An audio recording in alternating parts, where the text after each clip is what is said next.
Hey guys, Prowl 1701 here, and today we're going to be reviewing the latest Doctor Who episode from Season 2, Lucky Day, which is a Doctor Light episode for the season, focusing on Ruby Sunday. It's nice to have Millie Gibson back. I've been impressed with her performance. To be as young as she is, and to be able to perform this character as well as she does, very impressive to me. I liked Ruby in Season 1.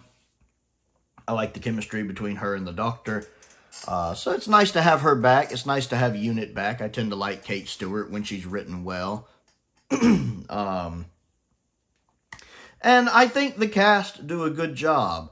I think Ruby is great. I think Kate's great. I think the other Unit personnel are great. A couple of the regulars coming back. Was it Shelley? I forget her name. The lady in the wheelchair. She doesn't really do a lot, but I like that she's there. I like her personality. Same thing with the captain. I forget his name. He's there. It's nice to see him again. He doesn't really, again, do a lot. He's just kind of there. It's mostly, Kate who's, of course, doing stuff. Delving into spoilers early. I saw the twist of the episode coming. Like, I called it. I really wish I had reacted to this episode like I did with Season 1. So I could put that clip here. But I completely had it figured out. I called it. There were little hints that, what was his name? Conrad, is that right? I'm so terrible with names. That Conrad wasn't who he appeared to be. Even when he's a kid, the way he snatches the coin from the Doctor, the way his mom kind of pops him, someone raised in a house like that, there's a possible chance they're going to come up not to be a good person. So there were little hints. I thought it was interesting that Connor, the character he was pretending to be to impress Ruby, how he played the whole... It's like Clark Kent in a way. It's like he was trying to be Clark Kent. The way he was clumsy and dropping papers and seemed a little shy. It's like he was being Clark Kent. That's interesting to me. But when the twist came, I somehow was sitting here when the attack comes in the diner or bar or whatever that is. I was like, I wonder if that's people in suits, friends in suits, because he knew what it looked like. And I knew, since the guy does a podcast, he strikes me as someone who would understand special effects and stuff like that. And then his friend works with electrical stuff, so I figured he might know. I mean, there are little hints there if you're paying attention. And just for some reason, all of those were clicking with me. Everything here, it just snapped into place like a puzzle. So when it's revealed that, it's just his friends running it and he's part of that, I was just like, yeah. Yeah, I was literally sitting here saying this feels like a setup. This feels like a setup to lure Unit out and expose them, because it's too easy. It's too early in the episode for Unit to be out saving the day. So when the twist came, I knew. And that doesn't necessarily take away from the episode. I enjoyed this episode. Probably maybe my least favorite of the season so far, but I enjoyed it. C tier maybe. I don't know how it'll hold up on rewatch. But the performances help carry it. I like some of the cinematography, especially at the beginning when Conrad, when it's in 2024 and the creature's kind of stalking him. There's some really good cinematography there. It was nice getting a flashback to kind of Season 1 with the Doctor and Ruby running around a little bit. That's pretty neat. The bit at the very beginning with Belinda to kind of set Conrad on the path is interesting. It's interesting that, a lot of people are probably going to try to point out that this story is kind of mired in politics. I don't really see that, because I don't really see the story picking sides. He does give his little speeches about you're trying to conceal the truth and expose this, and I feel like both sides of the political spectrum can point the finger at the other. I feel like whoever wrote this, Pete McTeague, I believe, and I like Pete McTeague. He also writes the collection set shorts, and he also wrote Kerblam, which I like. Not as much of a fan of Praxius, but it's not a bad story. I like that in this story, if there is politics being talked about, it doesn't seem like it's one side really attacking the other. It feels like it kind of leaves it up to the viewer to interpret. It's kind of like, I can see both sides of the political spectrum, the left and the right. pointing the finger saying it's making fun of the other. I don't see that. To me, it's a lot like 1984. 1984 is a phenomenal novel written by George Orwell and should be required reading in every high school. But the problem is you have, like here in America, you have the Democrats who are pointing at 1984 going, yeah, that's the Republicans using 1984 as the instruction manual. But you also have the Republicans pointing fingers at the Democrats going, there's the Democrats using 1984 as the instruction manual. And both of them are missing the point that the whole point of 1984 is that Orwell thinks that too much government in your life, the government should never have that much control over your life. That is the point of 1984. One of the points of 1984 is that the government, any party, should have that much control over your life. Not even going into the revising history and all that stuff. And that's why the party in 1984 is simply called the party. It's not taking sides. It's just saying too much government is bad. And so I see this episode, sorry, that's a long-winded bit there. I see this episode as that, I think you could look at it and say that it could be saying that either extreme is bad. That if you're way so far over the left, that could be bad. If you're way so far to the right, that could be bad. Maybe both extremes aren't good. So I just wanted to talk on that. I don't feel like it takes sides politically. I can see both political sides trying to use it to their advantage and say it's talking about the other one, but I don't feel like it takes sides. And I like that. I like that about it. I like the way it does that. I enjoyed the special effects for the creature. I just like its design. I think it's a cool design. I think the special effects for it look really good. Again, you can kind of see the Disney money here. The bit when all of it goes viral and everybody's like, we need to ban, I still prefer UNIT as being like, a top secret organization. The Brigadier went through so much trouble to make it a top secret organization.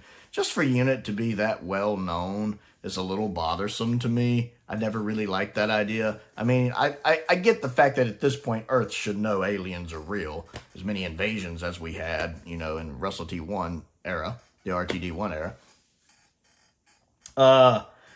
But I just don't like it being that well known and having Avengers Tower basically. I don't really care for that. So all the bits when it was like, cancel UNIT, think tank, I get it's trying to reflect some of the stuff going on now, but it just kind of pulled me out of the story and bored me, honestly. The fact the guy was able to break into UNIT that easily because of one traitor,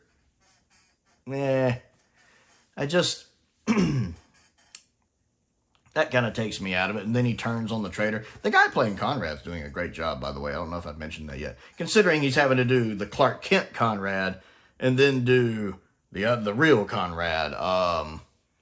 He does a really good job with that.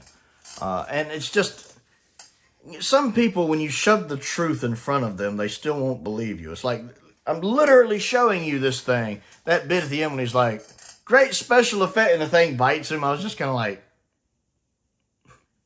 The bit at the end with the doctor is nice, although it's kind of weird how the doctor can just appear and then snap his fingers and disappear. That was a little odd for me. I mean, I guess it looks good on the screen, but him snapping his fingers and it's just a flash and he's gone, it's just, that's a little weird to me, I guess.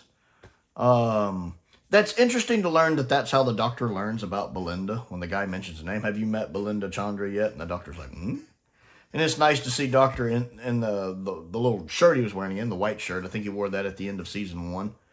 And I guess that kind of shows that it's before he meets Belinda, I guess. The Shooty Gatwa does a really good job with his speech there. When he just chews into him. He goes, you're special for all the wrong reasons.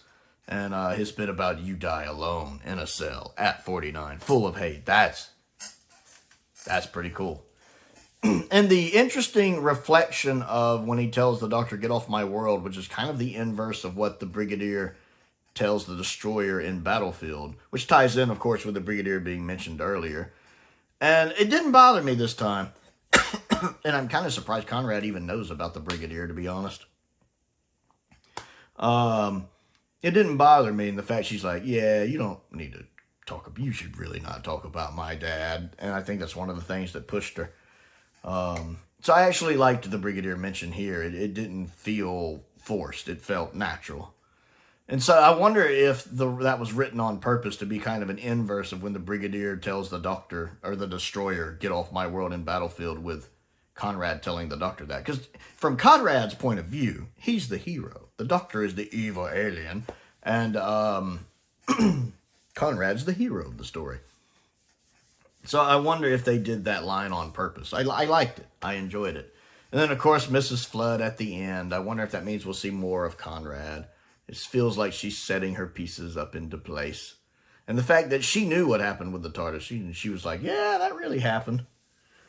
So it's interesting to see where that goes. All in all, it was an enjoyable first watch. This is one of those, I don't know how it's going to work on a rewatch. I did also enjoy seeing Ruby's family again. I like her family, her real mom, her adopted mom. Well, that's not a fair thing to say. Her biological mom and her adopted mom. That's better. And, of course, her grandmother, Cherry. I always like when they're on screen. They're so much fun. So it was great to see them and spend a little more time with them. I hope this doesn't traumatize Ruby to where she never dates again, although I could totally understand why she'd be a little hesitant.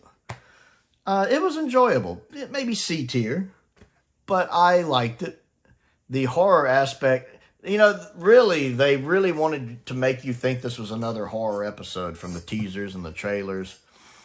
And it does a good job of that at the beginning before turning it into more a political action episode, which is nice. I like that. It's a good little fake out that if I hadn't figured out it was coming, it would have been pretty effective, and it was still done pretty well. I'm quite proud of myself when it actually happened, and I was like, yep, called it.